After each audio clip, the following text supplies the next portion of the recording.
It is now turn number 4. The Soviets are going to go first. It is 3 p.m. on December 8th. We are now in dusk, so our line of sight is all the way down to 2.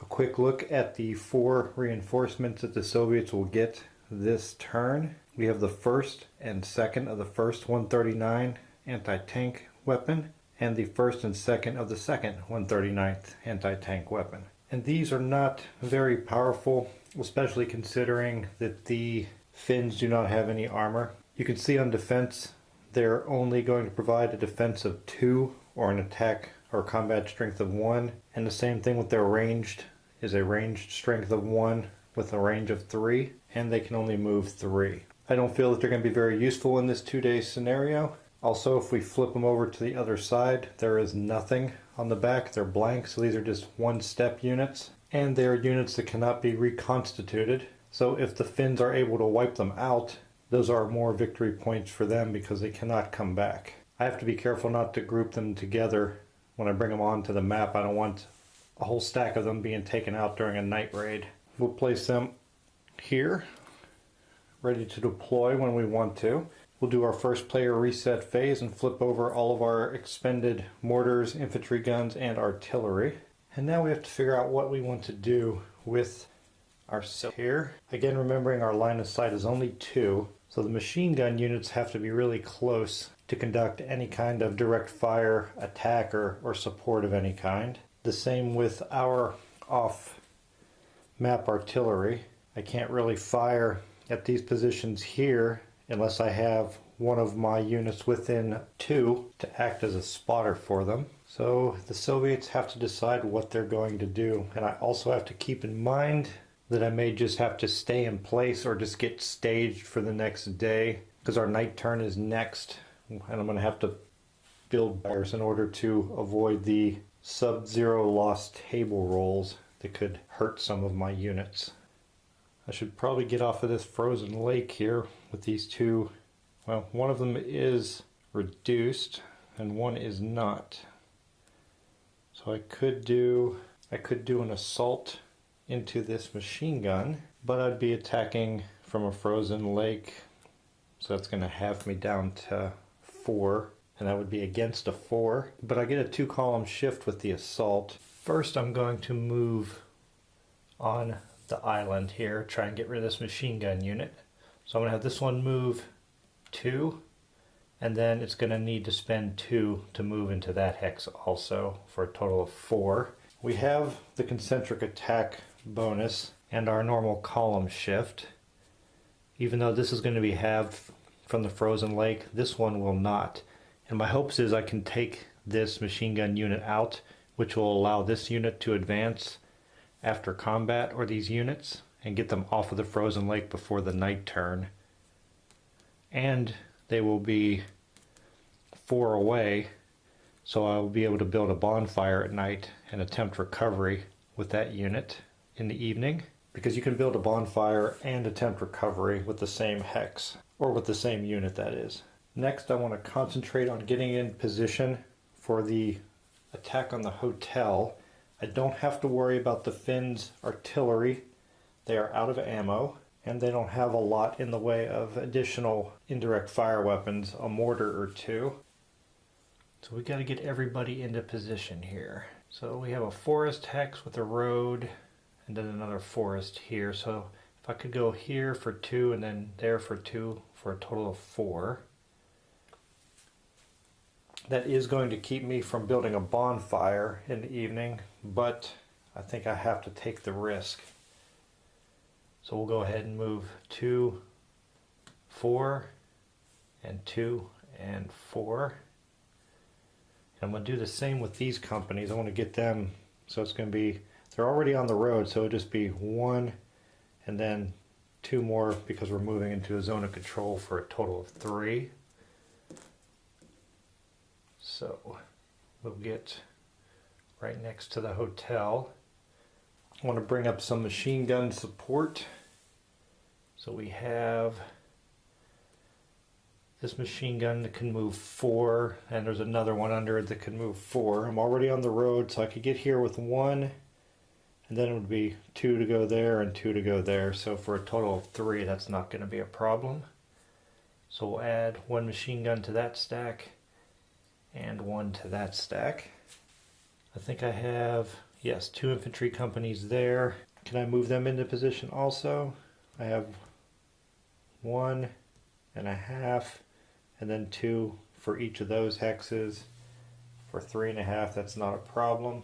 Again, I know I'm stacking up a lot of infantry, but I don't think I'm going to dislodge them from that hotel without taking some chances and being a little extra aggressive. Also, the more units we stack, and we have to roll on the 0 sub loss table, if we fail, it affects the stack, not the individual units. So we would only have to apply a reduction of 1 to somewhere in the stack, one of the units. And right now these are both at 4, and we have a stacking limit of 5. I do have some more units on the bridge down here. Let me zoom out so we can get an idea of what we want to do with those. So we have a machine gun, an infantry unit, and these are all infantry companies here, I believe. Yeah, we have those. A couple of machine guns there. A reduced infantry company. Alright. I also want to get my mortars and infantry gun position. My mortar can move 2. If I can get it to here, it has a range of 6. That would be 1, 2, 3, 4, 5, 6. That would encompass all of these units. So let's get them there. So that would be 1. I can't get all the way there because I can't use extended movement, so I'll have to stop there at 2. But 1, 2, 3, 4, 5, 6. Yeah, they're still out of range, but we'll get them in range at night. Actually, we're going to leave them there. They'll be 4 away. They can go ahead and build a bonfire in that location. Let's get our infantry gun in the same spot. Or do I want to move it a little further? No, it can fire 10, so we'll leave it there. We have another mortar and infantry gun down here. I should also figure out what I want to do with all of these infantry units here. Do I want to move some of them up here as a support for later attacks? Do I want to move some off to the west? I cannot make it to Kata-Sari Island even with the infantry units because they'd have to go on 2 frozen lake hexes. Oh, actually I can because they have 5. It'd be 1.5, 1.5 for 3, 2 more for a total of 5 to get onto land. That's a pretty good idea. This is one of the objectives also. So I'm going to move some infantry companies over. Just like I said, we have 1.5, 1.5 for 3, 2 more for 5. We'll follow that same path and bring this infantry onto Kata-Sari Island. I can't make it that far with the machine guns since they only have a 4 for their movement. We have that reduced one there. Let's move into position. We have these machine guns. I think I can make it up here to help. We have 1, 2, and then it would be 2 more for 4. So the machine gun can make it there.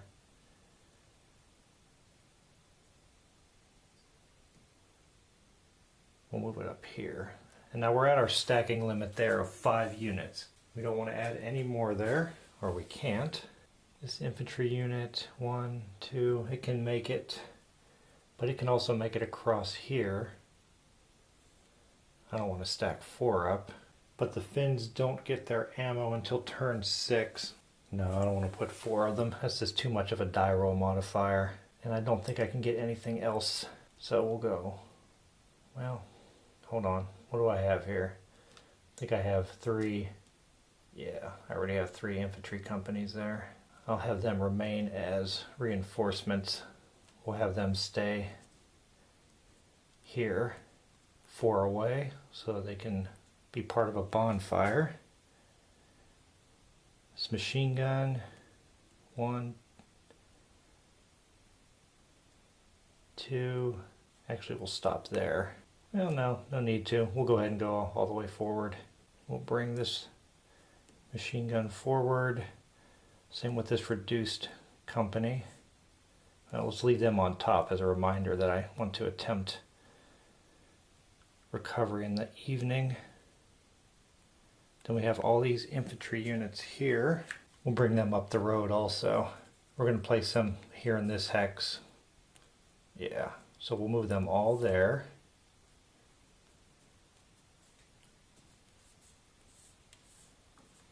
That'll put us at our stacking limit of 5. We have our stragglers down here. We'll bring this infantry unit forward. 1, 2, 3, 4, and we'll have him join there. Now we have 5 there also, and they're 4 away, so the bonfire is allowed. And we have our mortars down here who can use extended movement up to a point. So they could come all the way to here, but these have already reached their stacking limits. So we'll go 1, 2, 3. And do the same with the infantry gun. We will bring on our reinforcements, and they have a movement of 3. They also can use extended movement up to 5, which would be right there. So I'll move 2 of them to that location and 2 of them 1 hex behind, just so there's not 4 in one location for a night raid, because they're easy pickings and they can't be regenerated. And I believe that is it. We're really only going to conduct this attack here. I don't think I want to attempt an attack up there. Let me take a look at the numbers real quick. I looked at the numbers for a possible attack on the hotel, and it's not good for the Soviets. With all the modifiers and everything, it would end up being a 1-to-1, which is not good for an attacker. The only thing that would change that would be if I were to bring down a ton of artillery and indirect fire on top of them with the hopes of causing some column shifts, which I can do because I have adjacent units they could spot, but this is also a dusk turn, so they're going to be at a -1 on their roll. So we may have to wait to dislodge them from the hotel. But the problem is we're going to have negative modifiers to indirect fire for the next 1, 2, 3, 4, 5 turns because of the dawn and morning fog, and I don't want to wait 5 turns to go after the hotel. So maybe now is the time to go for it and just really bring all of my indirect fire to bear on the hotel. Just really try and level it and get as many column shifts as possible. I'll consider it, but first I'm going to handle the combat that's down here on Kata-Sari. The Soviets declare they are attacking this hex with both units here and both units here. They are not going to use any offensive support. The Finns can now declare whether or not they want to use any defensive support. I only have the 1 mortar available, and it's too far away to really affect any of these units that are attacking. So we don't have any support on either side. So let's determine our combat ratio. We have a 5 and a 3, so that's 8 halved down to 4. And we have a 4 and a 5, which is a 9. A 9 and a 4 is a 13, attacking a 4. 13 to 4 is actually pretty good, because that's going to give us a 3.25 to 1 or a 3 to 1 ratio to begin with. And we'll look at the modifiers, and we get the concentric attack bonus, because we're on either side, so that's going to bump us to a 4 to 1. Our Soviet morale bonus is in effect. It's going to bump us to a 5 to 1. Things are not looking good for this unit, and I already had a feeling that that was going to happen. So we're going to roll on the 5 to 1 table. So let's take a quick look at the combat results table before we roll, and we can see on the 5 to 1 column, the only thing that's going to cause the Soviets any losses is a 2, 3, or 4, and the only thing that will save the machine gun would be a 3. That's the only one where there is no loss on the defender's side. Any losses, even a single 1, since they're locked into an enemy zone of control, they can't retreat for that loss because they're going to have to retreat to one of these hexes, stay in enemy zone of control, and have to take a step loss. So let's go ahead and roll. All right, Soviets want anything other than a 3, best 5 and above. Nope, they got a 9, and that's going to end up being a 0 to 4, so that's the end of that machine gun unit. Another nice chunk of victory points for the Soviets. The units can advance after combat. All the units that are in that hex were eliminated, so they can only move into that hex, which is good enough to get them off of that frozen lake. And then these units will also advance, and the reason I'm doing that, and I'll put the reduced one on top so I remember, is now instead of being 3 away, they are now 4 away, which means they can build a bonfire there. These units can build a bonfire. We're off the frozen lakes. That's a much better scenario for the Soviets to stay safe during this cold night. I don't want to wait all those turns to attack.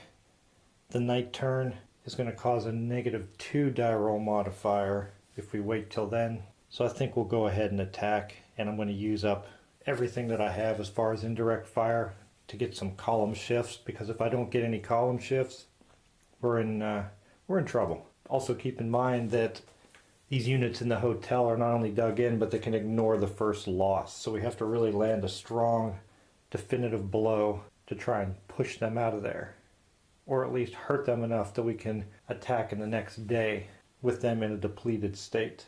So the Soviets declare they will attack with both of these hexes, all the units to the hotel. For offensive support, I'm going to use both, and I can't see them here, but both of my off-map 76mm guns, my infantry gun and mortar here, and my infantry gun and mortar there. The defending player has a mortar right there, which we will use. And let's see, we have 3 infantry units there, and here we have 3 also. So I'll go ahead and attack this hex with my defensive support. So let's go ahead and resolve all this support, starting with the Soviets, the phasing player first. And again, let's take a look at what we have in that hotel hex before we start going over modifiers. So we have PREs there. We have a machine gun and 2 infantry units. So I'm just going to leave these off, all splayed out like that, just so I can keep an eye on what I have there, even though I know they're all in the hotel hex. Let's start with our off-map artillery. We'll look at our ranged attack modifiers. There are 2 infantry companies in that hex, so that's going to give us a +2. The target hex is dug in, so that's going to drop that down to a -1. This is a dusk turn, so that's going to eliminate that. That's a -1. The PRE bonus doesn't come into play for indirect fire or direct fire ranged attacks. So now we're going to roll. We have a combat strength of 5, and we want to land some suppressions. We don't have any modifiers in our favor, so we need at least a 14. So we need a 9 or greater. So our first piece of artillery, our first battery, fires and is way off target. The second battery with the same modifiers, much better. That's an 11 plus a 5 gives them 16.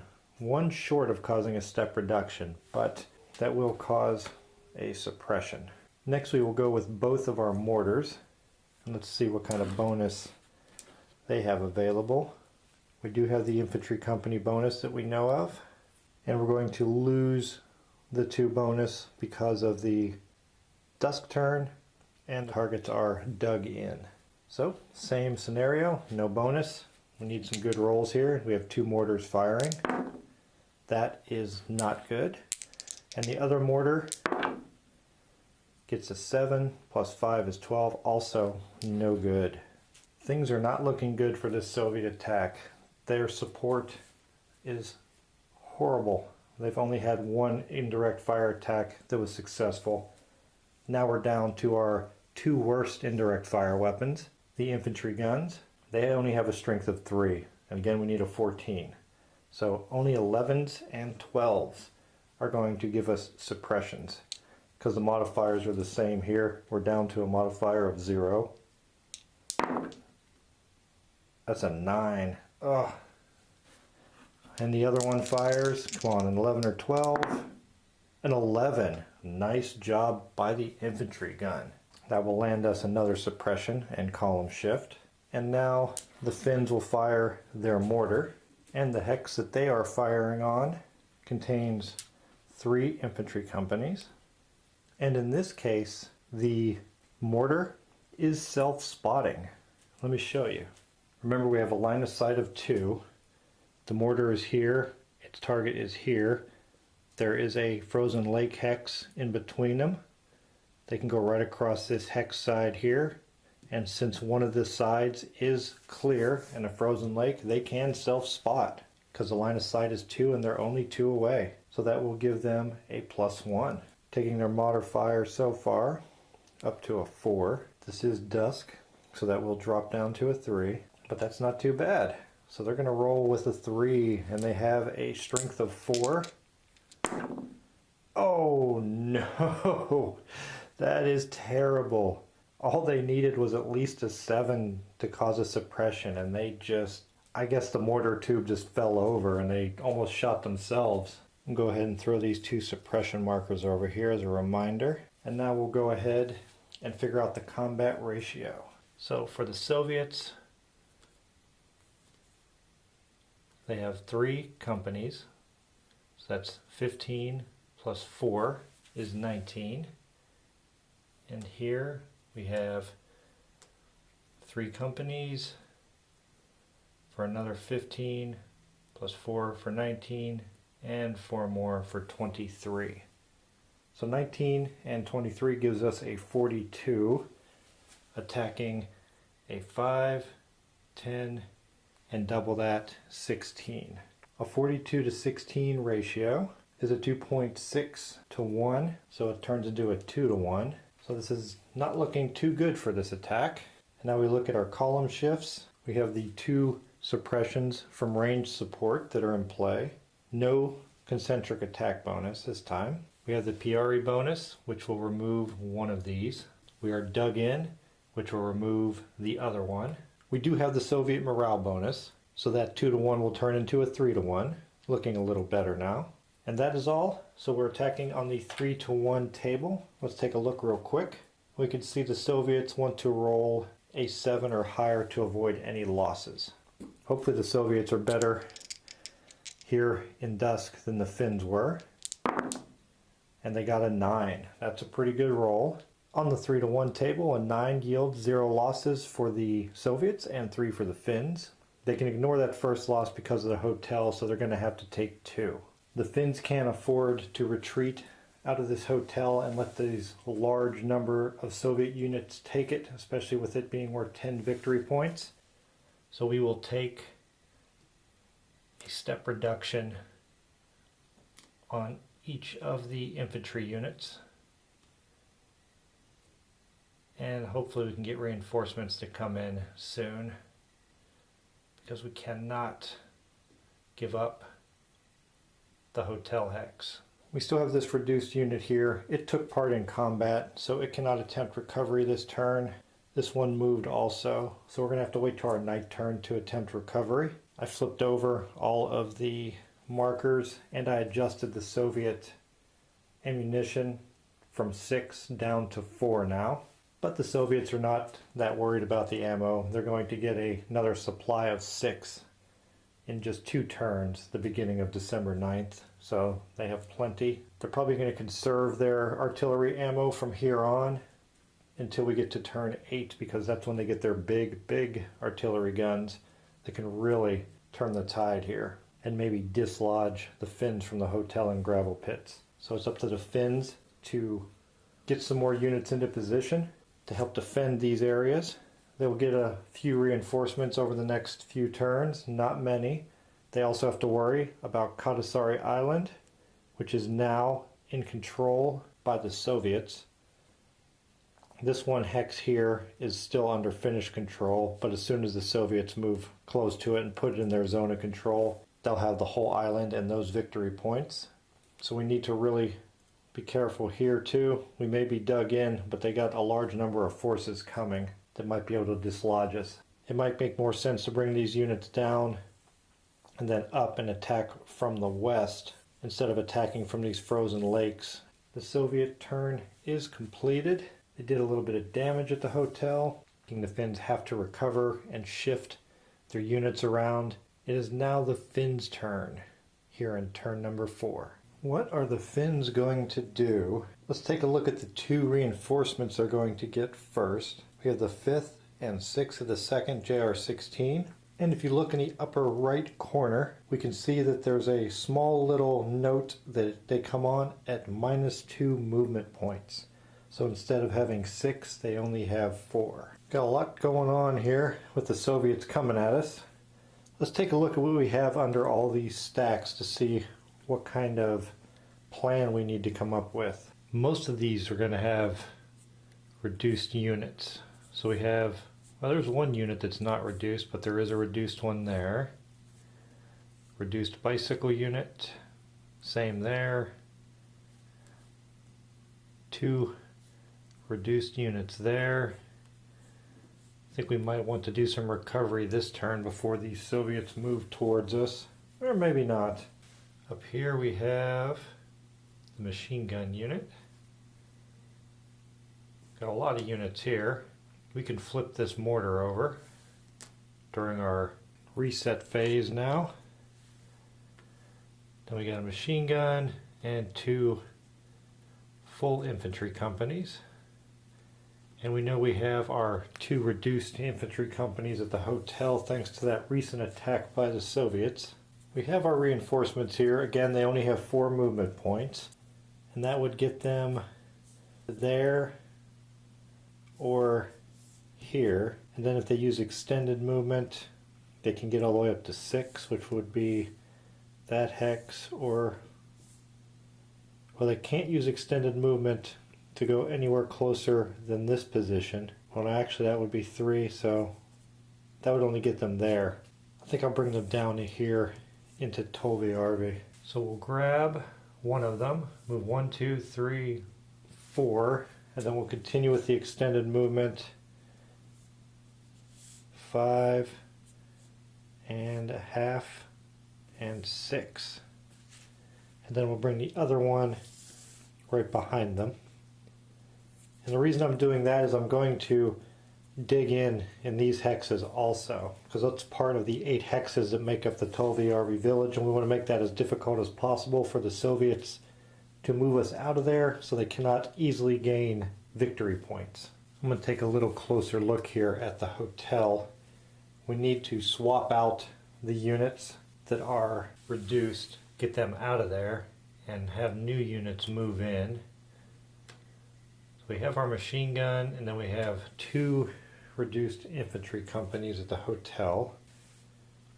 And behind them we have our mortar, machine gun, and 2 healthy infantry companies. We have to be careful not to overstack, but we only have to worry about the stacking limit at the end of that particular unit's movement. They can be overstacked as they're moving through a hex, and that doesn't incur a penalty. So let's put this back together so we don't get confused with who is where. We want to pull those units back. Where do we want to pull them back to? So if we leave that hex, it's going to cost us 1 extra to leave, but we can use the road bonus since we're already starting on a road, so it's only going to be 1.5 to back up to that hex. And then we can go there for 2, 3, 4, and then on into the village. So we can move just about anywhere we want to into the Tolviarvi village. I think that's what we will do, get them out of there.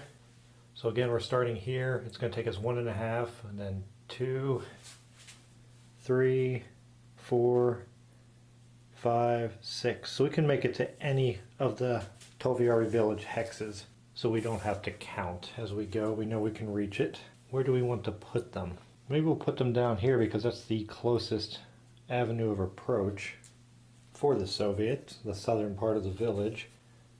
So we'll take one of these units and work him all the way down here to this dug-in location. And here we have a healthy and a reduced. So we'll take that other reduced and move it to this location. Now at the hotel, we just have our machine gun unit and PRE. So we will move the two infantry units forward one. So we have a machine gun and a mortar there. We're going to need more than that there though. PRE is still there. There's another machine gun unit. These are all reduced here. Reduced, reduced, and we have that one non-reduced unit in that location. We'll move them forward. Let's move them to the west side of the Hevasalami Bridge. And the reason I want to do that is I want to maintain that dug-in status there and move this machine gun forward to the hotel position, because on defense it's a 6. And here we have our mortar and our machine gun. I think I'm going to drop that mortar back, get it out of there. It doesn't give us a lot of help on defense, and we don't want to lose it. So we will leave that machine gun there by itself and drop our mortar back to that dug-in location. And I think that's all the moving and shuffling we're going to do right now.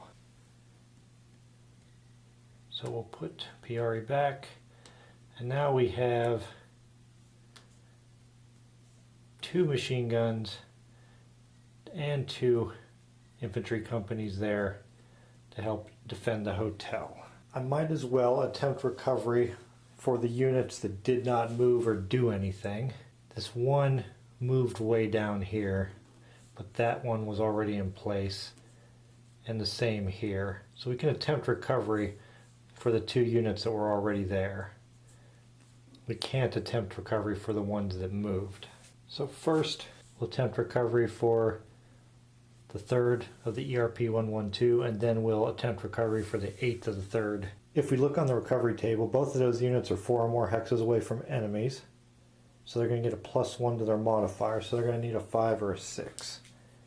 First, the 3rd of the ERP 112, no. And the other unit, no. Well, nothing good or bad came of that. No recovery. We will attempt that again in the night. We have our bicycle units that have not moved, so we'll go ahead and attempt recovery with them. And there are 3 of them in total. We'll start here with the southernmost one and then work our way up. Same modifier, they're 4 away, so they need a 5 or a 6. Starting with the southernmost, yes. The next one, yes. All right, can we go 3 for 3? No. 2 out of 3, not bad. So we'll flip them over, and now they have a combat strength of 4. Much better. Same here. And the only one left is under this unit here. They were unsuccessful. We'll get an overhead view of the battlefield here, and we can see that the lines are pretty much drawn at this point. We have our Finns defending along the frozen lake and the points of interest. The Soviets have advanced and have really stacked their troops ready for attacks. They've staged troops here so they can safely build fires for the night to avoid damage from the cold. These units, not so much, but they're taking that chance. The Finns have nothing else they're going to do this turn. They're in position. We're getting ready to move into the night, And during the night, the Finns will gain a couple more reinforcements, and the Soviets will gain another piece of artillery. Lots of choices to make for the Soviets here at night. Mostly, they're going to be staying cozy and warm down here. I don't know what I'm going to do with these units up here, if they're going to attempt another assault or not.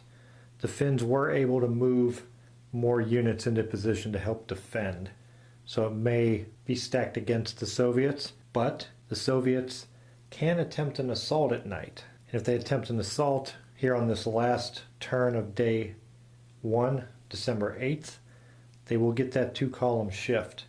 But that 2-column shift will be wiped out attacking the hotel because of the dug-in status and PRA there. Might just wait it out, build the forces, get ready, start the assault in the next day towards the village of Tolviarvi, and get ready for the large pieces of artillery coming later in the day on December 9th, and maybe go for an all-out attack at that time when we can lay down serious firepower with those big pieces of artillery that have a indirect fire strength of 7 and 8, which can really produce some column shifts.